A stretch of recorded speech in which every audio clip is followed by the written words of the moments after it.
जागतिक पातळीवर भारतात निर्माण होणाऱ्या औषधांची निर्मिती आणि निर्यात मोठ्या प्रमाणात असल्यामुळे औषध निर्मितीमधून मोठ्या प्रमाणात आर्थिक उलाढाल होते।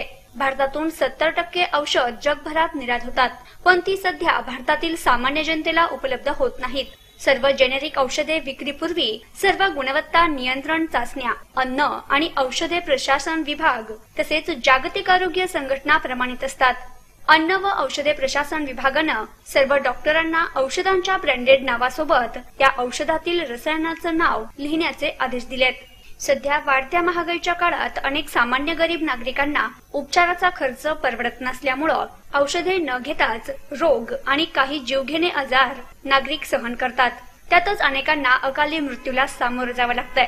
समाजातील अशा आर्थिकदृष्ट्या दुर्बल नागरिकांना मदतीचा हात देण्याचं पंतप्रधान जनऔषधी योजनेमार्फत भारत सरकारनं ठरवलंय। सध्या मध्य प्रदेश तसेच राजस्थान या राज्यात सर्व ठिकाणी जेनेरिक औषधांची विक्री तेथील सरकारच्या पुढाकारानं चालू आहे। याचाच एक भाग म्हणून generic art medicine private limited या कंपनीने संपूर्ण महाराष्ट्र राज्यात या जेनेरिक औषधांचं स्वस्त दरात रुग्णांना वितरण करण्याची जबाबदारी घेतली आहे। त्यानुसार अहमदनगर जिल्ह्यातील सर्व शहरे आणि गावे या ठिकाणी आम्ही जेनेरिक औषधी सेवा या नावाने सुमारे 60 ते 70 दुकाने मार्च 2016 अखेर सुरू करण्याचं ठरवलं असल्याचं विभागीय व्यवस्थापक बाळासाहेब पुलाटे यांनी नगर येथे पत्रकार परिषदेत सांगितलंय। या संदर्भात बाळासाहेब पुलाटे यांनी आपल्या प्रतिक्रिया देताना अधिक माहिती दिली आहे। मी Balasaheb Pulate, generic art medicine private लिमिटेडचा एरिया हेड, नाशिक, नगर आणि औरंगाबाद हा जिल्हा मी बघतोय।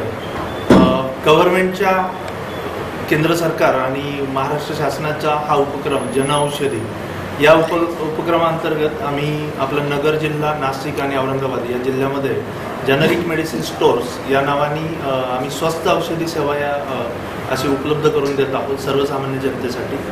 आज आपण बघतो की भारतामध्ये आज औषधांच्या किमती ह्या खूप गगनाला भिडलेल्या आहेत आणि यामुळे सर्वसामान्य गरीब जनतेला हे औषधं घेणं किंवा ते वापरणं इथे परवडत नाहीये। कारण बऱ्याचशा अशा आजारांमध्ये काही ठिकाणी असं होतं की जर डॉक्टरांनी काही कोर्स दिला असेल तर तो फक्त अर्धाच कोर्स पूर्ण करून काही रोग किंवा आजार जे आहे सर्वसामान्य अंगावर आज काढत असतो।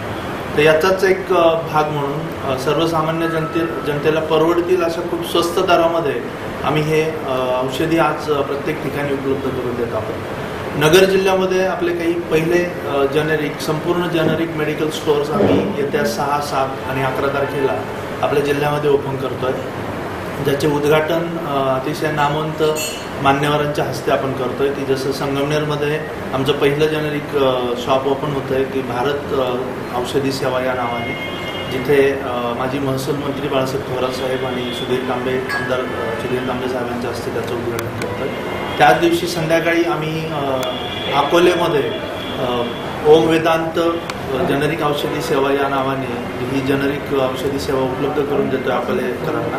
त्याचं उद्घाटन माननीय आमदार वैभव पिचड यांच्या हस्ते होतंय। 7 तारखेला राहता येथे Sai Dhanvantari generic medicine store या नावाने आपण एक शॉप राहता तालुक्यात ओपन करतोय, ज्याचं उद्घाटन महाराष्ट्राचे विरोधी पक्षनेते माननीय नामदार राधाकृष्ण विखे साहेब व माजी जिल्हा अध्यक्षा शालिनीताई विखे पाटील प्लस साईबाबा संस्थानचे कार्यकारी अध्यक्ष बाजीराव शिंदे साहेब व अन्न व प्रशासन जे आहे अन्न व औषधी प्रशासनाचे सहाय्यक आयुक्त नगर जिल्हा माननीय श्री प्रमोद काटकाडे साहेब यांच्या प्रमुख उपस्थितीत आपण हा कार्यक्रम इथे करतो।